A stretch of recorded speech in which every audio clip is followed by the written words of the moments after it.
Bonsoir et bienvenue dans cette nouvelle vidéo, vidéo spéciale PSG. Donc il y a beaucoup de choses à dire, beaucoup de choses intéressantes à dire même. Donc restez jusqu'au bout, c'est vrai que ça va être une vidéo assez longue. On va commencer avec le commentaire d'un abonné, un commentaire très intéressant. Donc je voulais en parler dans cette vidéo, donc on va commencer par ça. C'est F Chiche. Et voilà, l'incompétence des dirigeants se fait ressentir.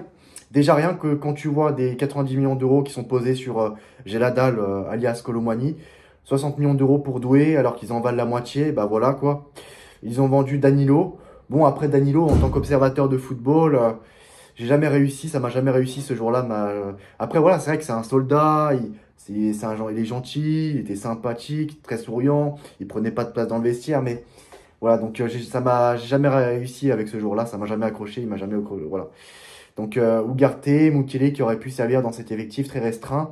Et surtout, ne se sont pas les pires d'effectifs. Alors c'est vrai que, de toute façon, on le sait, il n'y a pas de profondeur de banc. Si Nuno Mendes se blesse, comment tu fais? Si Achraf Hakimi se blesse, comment tu fais? Si Marquinhos se blesse, comment tu fais? Tu vas pas mettre Skriniar. Voilà, à gauche, défenseur central gauche, bah, Kimpembe, il est en pré-retraite. Pour la 500e fois, je le dis sur cette chaîne.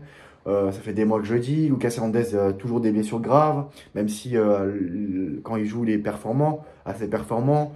Lucas Beraldo, c'est pas possible. William Pacho, finalement, c'est pas top. Donc ouais, c'est très compliqué. Donc maintenant, on se retrouve limité à cause des blessés. On peut même pas faire tourner dans des matchs de Ligue 1 parce que les remplaçants sont nuls. Donc les titulaires vont devoir jouer tous les matchs et donc vont être moins performants sur le long terme, à cause de fatigue et de blessures, à moitié rétablis, comme pour Vitinha et Marco Asensio déjà. Ils n'ont même pas réussi à faire un mercato cohérent juste une fois dans leur vie avec faut acheter Jadon Sancho, Joshua Kimmich, Nico Williams, Lucas Chevalier, etc. etc. Voilà, franchement, comment c'est possible de tous les louper, de louper tous ces joueurs. Donc si c'est pas l'incompétence, je sais pas ce que c'est.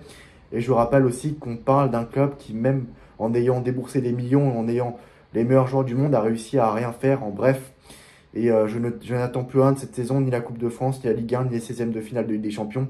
Donc il parle des barrages de Ligue des Champions. Ça veut dire que pour lui, le PSG, au mieux, ira au barrage, se qualifiera en 8e de finale de Ligue des Champions via les barrages. Je sens que ça va être catastrophique. Donc le PSG commence sérieusement à m'agacer. Alors c'est vrai qu'il y a plusieurs supporters du PSG, scatophiles, qui aiment bien manger la merde des dirigeants du PSG, mais ouvrez les yeux, ça va pas. Ça fait, je le dis encore une fois, mais je me répète, ça fait quasiment 1 milliard d'euros. Ça fait peut-être pas 1 milliard d'euros, mais presque 1 milliard d'euros qui a été dépensé ces 3 dernières années avec l'arrivée de Luis Campos.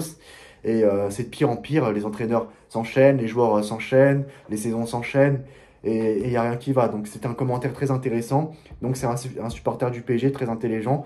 C'est dommage qu'il n'y en a pas assez des supporters du PSG comme lui. Mais voilà, je voulais en parler dans cette vidéo. Commentaire très intéressant de F6.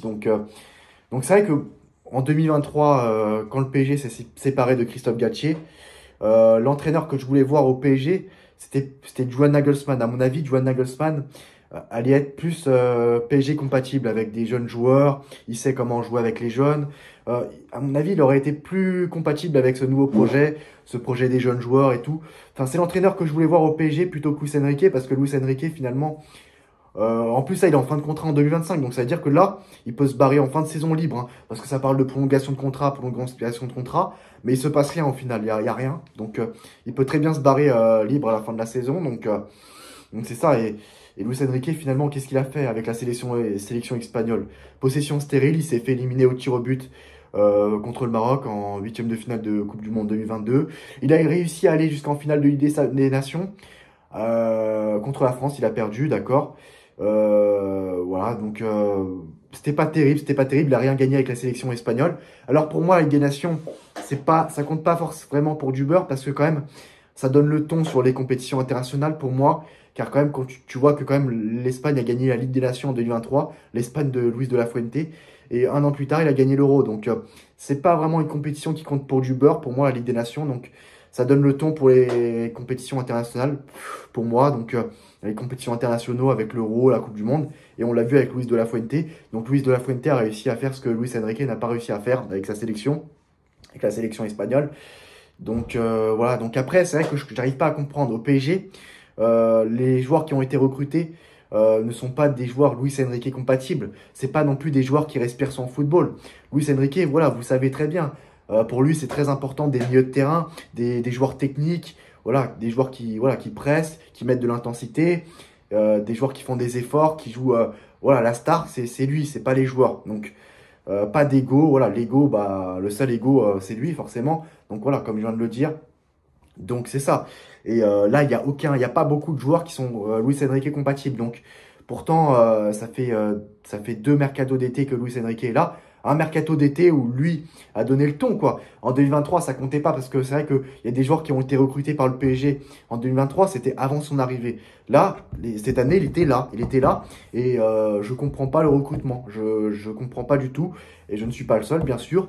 Je vois pas des joueurs Luis Enrique compatibles. J'ai la dalle. Alors, le mec, il est passé 4e dans la hiérarchie. Si Kian était resté, il aurait pu être 5e. Il aurait pu être 5e dans la hiérarchie parce que, bon, Kian, maintenant, c'est trop tard, c'est fini, il est parti. Donc voilà. Donc Kian, il était premier dans la hiérarchie. En 2e, il y avait Ramos, mais Ramos s'est blessé. En 3e, il y a Asensio. Ok. En 4e, il y a Kanguinni. Et en 5e position, bah, j'ai la dalle. Donc c'est bon, le mec, il va se casser en cet hiver, c'est plus possible. Donc je ne vois pas des joueurs Luis Enrique compatibles.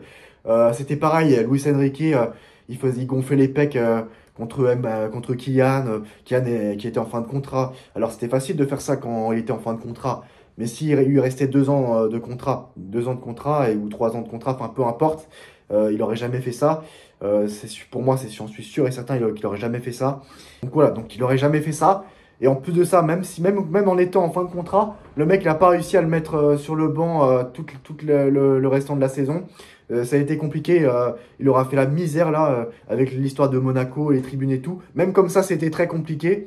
Donc c'est bon, faut arrêter avec ce coach qui vit pour les caméras, ses documentaires. Et bien sûr, les joueurs comme Warren et tout, qui au lieu de se concentrer sur les réseaux sociaux, sur le football, se concentrent sur les réseaux sociaux, des documentaires et tout. Je me souviens d'un entraîneur des Girondins de Bordeaux, je me rappelle, c'était lors de la saison 2018-2019, la première saison de Thomas Tuchel, où le PSG avait battu le record de victoires dans les 5 grands championnats, victoires d'affilée, avec 14 victoires d'affilée. Et c'est les Girondins de Bordeaux qui ont mis fin à cette série de victoires, malheureusement pour le PSG. C'était un entraîneur qui avait mis de l'intensité, qui avait rentré dedans sur le PSG, qui était rentré dedans quoi, sur le PSG, quoi. Donc il avait dit, voilà, faut leur rentrer dedans. Donc c'est-à-dire que le PSG, contre les blocs bas, ils ont du mal. Contre les équipes qui leur rentrent dedans, ils ont du mal. Donc il n'y a toujours pas de progression par rapport à ça, que ce soit avec Thomas Tuchel, avec Mauricio Pochettino, avec Christophe Galtier, avec Luis Enrique, Unai Emery. C'est compliqué, c'est très compliqué pour ce PSG-là. Donc je voulais parler de ça, c'était une petite parenthèse. Et c'est vrai que quand les équipes mettent le bloc bas, mettent le bus contre le PSG, ou quand des équipes rentrent dedans sur le PSG, bah, ça devient plus compliqué. Et ça, c'était une déclaration assez intéressante. Et là, le PSG, là pour moi, ça devient très compliqué. La guerre est totale pour moi entre Luis Enrique, les médias, la direction, les joueurs et tout ça, tout ça. Donc, ouais, donc c'est très compliqué. Et voilà, pour terminer, le dernier sujet, c'est en rapport avec les médias et le PSG. Donc, voilà, quand il y a pas mal de supporters du PSG, enfin, qui sont conscients que l'entente entre le PSG et les médias, c'est catastrophique. Les médias, à chaque fois qu'ils ont l'occasion de massacrer le PSG, ils le font. Et pour moi, à juste titre, donc, voilà, donc quand le PSG, en fait, donne le bâton pour se faire battre. Donc, ils savent très bien que les médias, à chaque fois qu'il y a des contre-performances en Ligue des Champions et dans d'autres compétitions, ils seront là pour les massacrer. Et pour moi, c'est normal, car le PSG aussi, c'est à eux de faire en sorte de faire taire les médias, chose que n'arrive pas à faire le PSG. Et chaque saison, c'est de pire en pire en Ligue des Champions et tout ça. Les entraîneurs passent. Donc c'est ça. Donc pour moi, les médias, je suis ni d'un côté ni de l'autre, mais pourquoi les médias aussi s'acharnent contre le PSG comme ça? C'est parce que le PSG n'est pas performant. Les attentes qu'on a, que tous les observateurs de football ont pour le PSG sont très élevés. Et malheureusement, le PSG ne répond pas à ces attentes-là.